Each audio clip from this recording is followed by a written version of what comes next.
Parachute jumping looks easy. All you step out, float down like a feather, and land like a ballet dancer. Well, not exactly. Bruises, sprains, and fractures from landing would be common if it were not for protective clothing. The jumper's excellent physical condition and training are equally important. And conditioning starts here. Morning exercises remove muscle kinks. No loafing, no lost motion. The first real jump. Next comes the obstacle course. Here's where physical stamina and body coordination are on trial. Over the high ramp, hit the ground and roll legs. The roll absorbs the shock.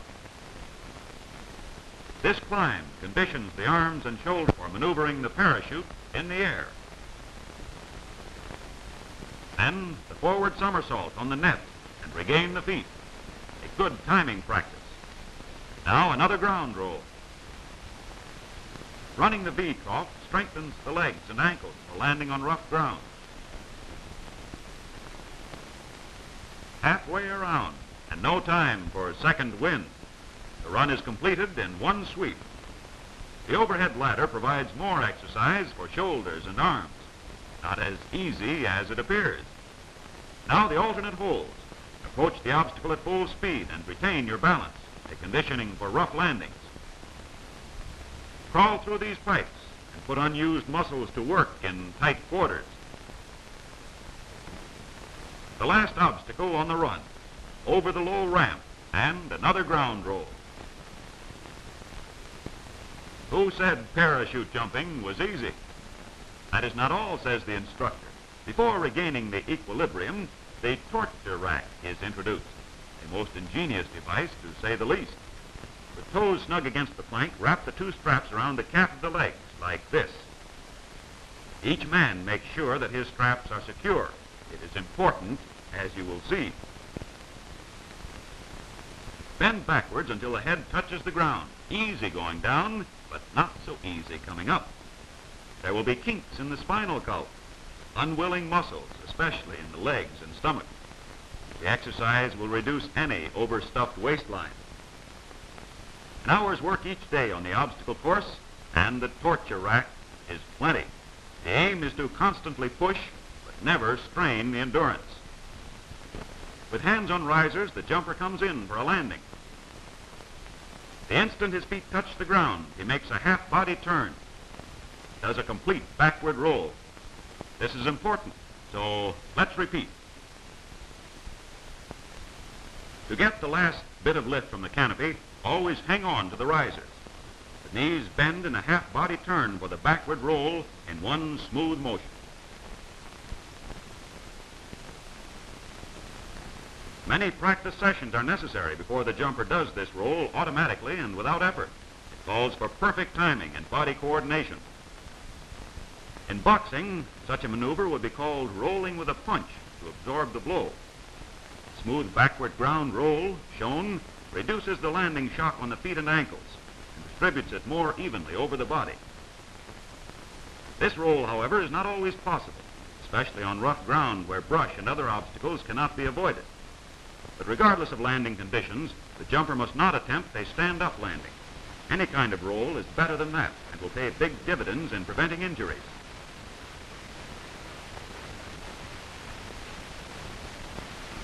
The jumps from high and low ramps on the obstacle course provide practice in timing the roll when the feet touch the ground. Timing is important. Constant practice is a requirement.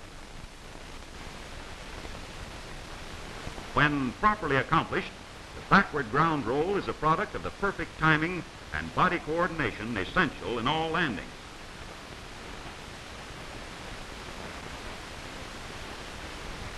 Handicapped to some extent by wearing the regulation suit, the trainee should practice the backward roll to get the feel of protective clothing used in actual jumping. On this rope swing, the protective clothing comes in mighty handy. The swing provides a landing shock that must be followed by the roll. It also gives the trainee experience in making landings with varying wind drifts and velocities. Frequently, a jumper hangs up in a tree. These are called feather bed landings does the branches break the fall and absorb the landing shock. Once in a tree, he can descend in safety by using the let-down rope by following simple let-down procedures. Here is where this training starts. Suspended from an overhead cable and suited up in complete jumping equipment, the trainee is taught by experienced instructors how to use the long rope for his let-down. Starting close to the ground, the beginner first unties the cord around the leg pocket and pulls out approximately 10 feet of rope for threading. He makes sure there's enough rope. Next, the rope end is passed through both D-rings on the let-down belt and back through the first D-ring again. Then he brings the rope end up through the V-ring of the first riser and across, where it is tied to the V-ring of the second riser. At this point, the jumper should be sure that he has enough slack for 3 half-hitches. Always tie 3 half-hitches as a safety measure. The coiled rope is removed from the leg pocket and dropped. The bayonet fastener is released by a quarter turn. And the slack in the back band is pulled around with the left hand. The lower loop of rope threaded between the D-rings is pulled out far enough to go under the heel. This provides friction for the let-down. With the rope secured by one hand, pull the safety clasp, turn the disc, and strike it smartly, thus releasing the harness. After the trainee is thoroughly familiar with the let-down procedure, he is pulled up a little higher and practice is continued.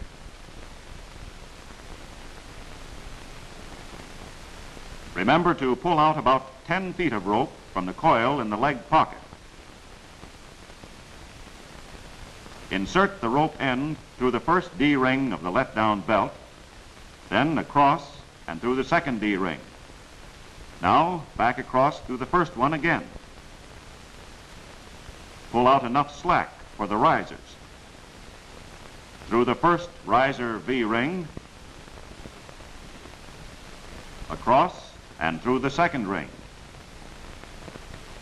Be sure enough rope has been pulled out for the necessary 3 half-hitches.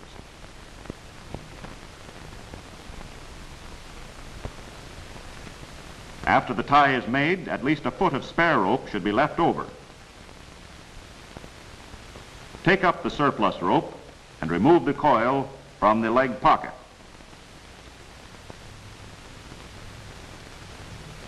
The rope is secure, so release the bayonet fastener by a quarter turn, freeing one end of the back band. Now pull the back band around with the left hand.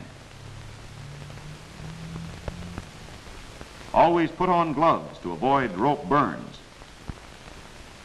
Now pull out the lower rope between the D-rings and loop it under the heel. Draw it tight and hold it securely.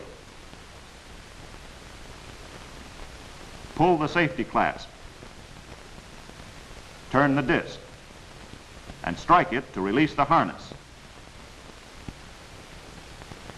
The weight is now supported by the rope only.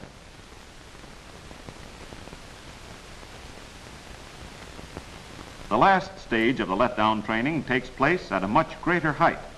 Handicapped with full jumping gear, the trainee is suspended 35 feet above the ground. The emergency chute is unfastened on one side and hangs free. The straps holding the mask snug to the chin are unbuckled. And the helmet is removed and hooked to the emergency chute for safekeeping. The coil of rope is left in the leg pocket while the end is pulled out about 10 feet and threaded properly through the 2 D-rings on the let-down belt.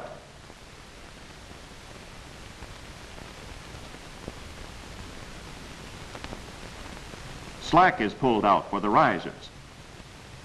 The rope is threaded through the V-rings and made fast with 3 half-hitches. The procedure is exactly the same here as it was at the lower elevations.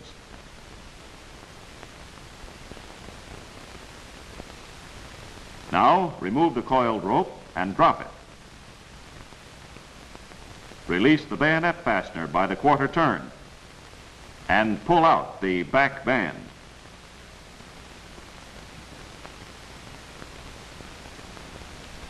Next, take up the slack and loop the lower cross rope under the foot. Remember the gloves, which were placed in the helmet, where they would be handy. They should always be worn on the letdowns. Be sure to have a good grip on the rope before operating the single point release. Sometimes a little wiggling is necessary to get free from the harness, but this is soon accomplished, and with ease and safety, the descent to the ground is complete. The proper technique for leaving the airplane is now shown with airplane mock-ups. With right foot on the step and hands on the door, arms are folded after jumping to avoid entanglement with suspension lines. The mock-ups are exact dimensions of the airplane fuselage commonly used by the smoke jumpers. This larger one accommodates 8 jumpers, the spotter, and their firefighting equipment. Within this limited space, and handicapped by complete jumping gear, the trainees must learn to cooperate with each other in these tight quarters. Now, to practice the correct takeoff. The signal is given to hook up. Static lines are snapped to the cable. The first man gets down in jumping position. The spotter now directs the flight by hand signals to the pilot. Over a spot selected to compensate for wind drift, he slaps the first man on the back, and the next 2 take their positions and follow. On actual jumps, the spotter in the door determines the takeoff point by releasing a drift chute.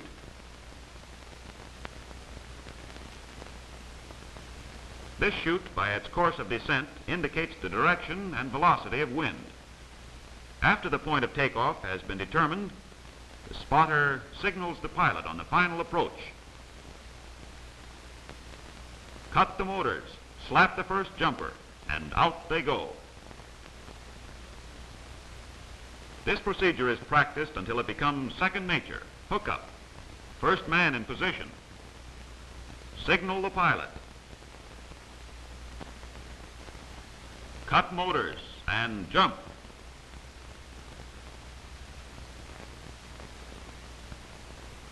Similar instructions are given the trainees in the small airplane mock-up, and they go through their assigned jobs as if they were actually going to a fire.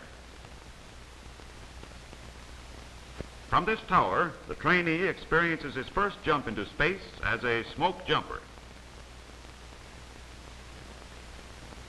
His first takeoff, however, is from this lower platform to establish takeoff technique and body position. Eventually, he graduates to the high platform. From the top of the tower, the drop simulates an actual parachute jump. The correct takeoff and vertical body position are essential in the tower jump. Attached to the end of this heavy rope, which runs over a pulley, is this single tree and riser arrangement, which will give the jumper the same feeling as being suspended from an open parachute. Before the takeoff, the trainee is instructed to fold his arms in front after jumping. His right foot is placed on the step, which is identical to the step on the airplane. The V-rings on the end of the lift webs or risers are attached to the harness by snaps. With both hands grasping the door, which is similar to the one in the airplane, the jumper receives a slap on the back, the signal to jump. It's done in one smooth motion, body in vertical position. The rope snubs the jumper just short of the safety net, giving a shock similar to the opening of the canopy. Folded arms and vertical body position must become firmly associated with the jump. It must become a habit, the same as the ground roll in landing. Practice is necessary. After a number of tower jumps, the trainee is told to transfer a rock from one hand to the other behind his back and then fold his arms in front. This is done after he jumps. If the trainee can concentrate on the rock transfer and at the same time employ proper jumping position, there is a good chance that he will do well even on his first parachute jump. Primarily, the tower jump gives the beginner confidence in his equipment. It teaches him how to leave the airplane in the correct position and gives him the feel of the harness when the canopy blossoms out in the sky. The important procedures for proper takeoff and the equally important technique for safe parachute landings have been reviewed in this picture. However, the trainee should not forget the physical requirements for the job ahead. The obstacle course provides muscle-building exercises and conditions the trainee for the many tests of endurance required in the strenuous job of firefighting, the long hikes from remote forest regions. Sound physical fitness is all important. Body coordination is required for landings. Healthy bodies can take it. Mental and physical alertness is required to maintain proper position and to accomplish a perfect takeoff. Practice does it. Letdowns from tree landings are not difficult. Use your head and follow the simple rule. Remember your trainer's instructions, and from your very first jump on, you will meet the test with confidence.